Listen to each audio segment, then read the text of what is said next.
Hi, my name is Edna Busso. I am a fourth year teacher at Carmen Southeast High School, and I teach geometry and AP Calculus. I wanted to become a teacher because my mom always told me that education was the key to a successful future, and I just always felt passionate about going to school and learning more things. And so I really wanted to share that passion with other people. And as someone who immigrated to Milwaukee, I think of Milwaukee as my home, and I wanted to stay here and help shape the future of Milwaukee. And I felt like teaching was the best way to be able to do that. As a high school teacher, I get to talk a lot about my college experience with my students, especially my seniors. And a lot of the seniors that I teach, I also taught as sophomores. So by that point, they're tired of me talking about Alverno, but also really excited that then they get to share their acceptances with me to Alverno.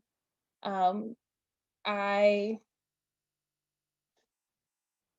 cannot speak highly enough about my experience at Alverno. I felt like I was not prepared for the amount of change that I was going to go through at Alverno. It really shaped who I was as an individual and really made me a critical thinker in all aspects of my life. And it pushed me to be okay with discomfort. Uh, Learning to be uncomfortable is something that, like, I remember the first time that I had to go to Alverno, I had to do a speech right away, and I was just shocked. I was like, "What are you talking about? I cannot." But being put in those uncomfortable situations made me more comfortable now. For example, I still get a little nervous in front of my kids at the beginning of the school year, but I'm so comfortable just walking into a room, talking to all these kids, not worrying, and making them feel comfortable as well. And I think also just even in front of our staff, trying to help other people feel comfortable and welcomed, just because I know it could be scary to be uncomfortable, but you can't grow without that. I think this past year has been really difficult, not just because of the pandemic, but because of the racial awakening that's happening in the US right now. And one of the biggest lessons that I've learned this year is that sometimes we need to make sure that our content comes second. And one of the stories that I have that I know I am making a difference is that I was a math teacher telling my 10th graders about Breonna Taylor's case. And that was the first time that they had heard about it. And that did not sit well with me that I was the first person to bring this up to them. And I told them how it affected me personally and how I was not feeling good about the decisions that were being made. And as soon as I told my students, I believe Black Lives Matter, and that's not up for debate in my class, they all, I mean, my kids don't really talk and don't really have their cameras on, but I understand they're teenagers. I'm not trying to force it. Um, the chat just blew up by saying, like, we stand you, miss. We love that. Black lives do matter. And so that's when I knew that even though it's not my content to tell them about current events, I knew that at that moment math could take a second place.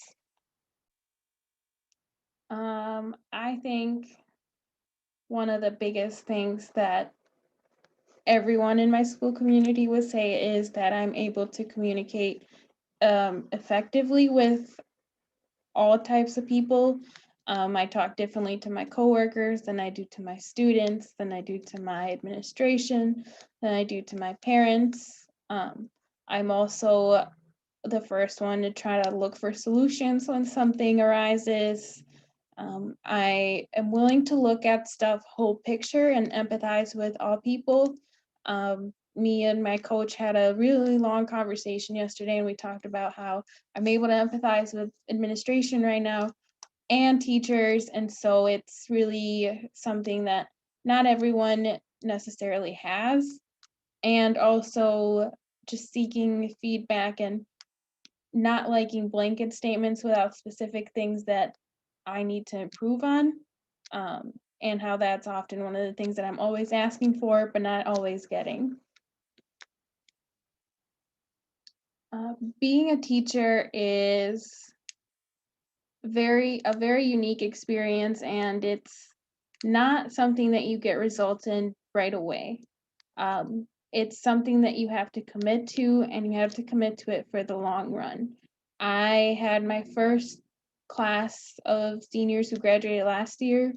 One of them commented on one of my pictures saying, "Can you just please be my teacher again?" while she's at UW-Madison. Um, I I love this student. I love all my students, but it was just reassuring. And I wouldn't have thought that she would say that last year when she was in my class. And so it's a job that requires a lot of you, but you have to, it's just so worth it. I don't even know how to say it. It's, you can tell the change that you're making, not just in the moment, but also in the long run. And I love learning from the kids. They always bring so many creative ideas. They bring all these new ways of thinking stuff. And I think that's what helps me keep pushing, like pushing my administration, my school system, and the system, because they are the ones who bring this new idea and this new light. And it's hard not to feel hopeful when you're around kids. And I think of the words of one student that graduated before I started working at my school, but came to a panel, and he said, "Teaching is the easiest job in the world unless you care." Uh, so I hear his words to this day still, and that's what motivates me to keep pushing.